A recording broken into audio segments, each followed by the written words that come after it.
आज हामी तेस्रो दिनको डिसवास बनाउने तालिममा उपस्थित छौं। सबैजना हजुरहरूले यो भिडियो अन्त्यसम्म हेरिदिनु होला।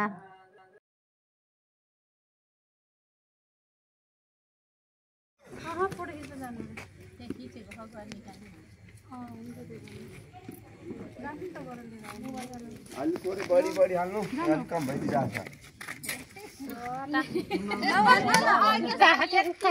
तपाईको हातबाट त्यो घुम्रो माथि यहाँ पुग्न पर्छ कि हैन र? हैन त्यहाँ माथि हैन त्यो घुम्रो छ नि यहाँ। त्यो त्यहाँसम्म हो के? त्यो भयो।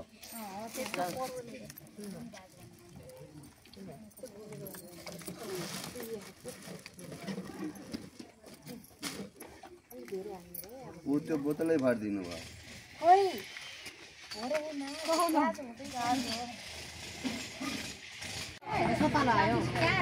कपी हेरेर कपी हेर्नु नि एकजनाले कपीमा हेर्नु 400 ml 400 ml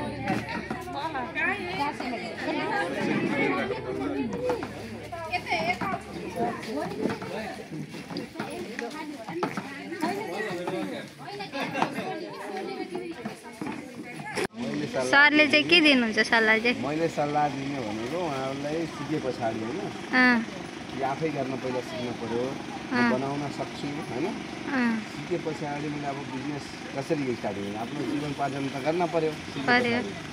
जीवनोपार्जन गर्नलाई त केही न केही गर्न पर्यो, रोजगार त गर्न पर्यो नि। रोजगार गरिसके पछाडि त 2 पैसा कमाउने हुँदैन, एउटा घर चलाउनलाई, परिवार चलाउनलाई, अब छोराछोरीले पाल्न त पर्यो।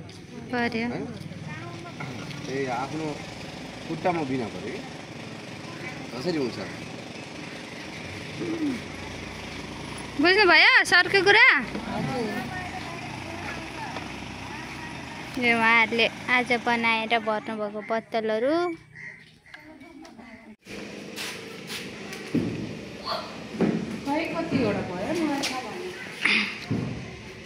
यो चाहिँ आज तेस्रो दिनमा बनेको डिसवास।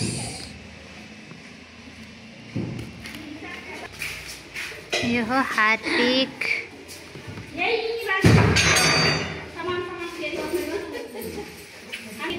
यो चाहिँ हाम्रो पहिलो दिनमा बनेको फिनाइल, सेतो फिनाइल। यो सबै हाम्रो 3 दिनको तालिमसम्म बनेको सम्पूर्ण सामग्रीहरू रहेको छ।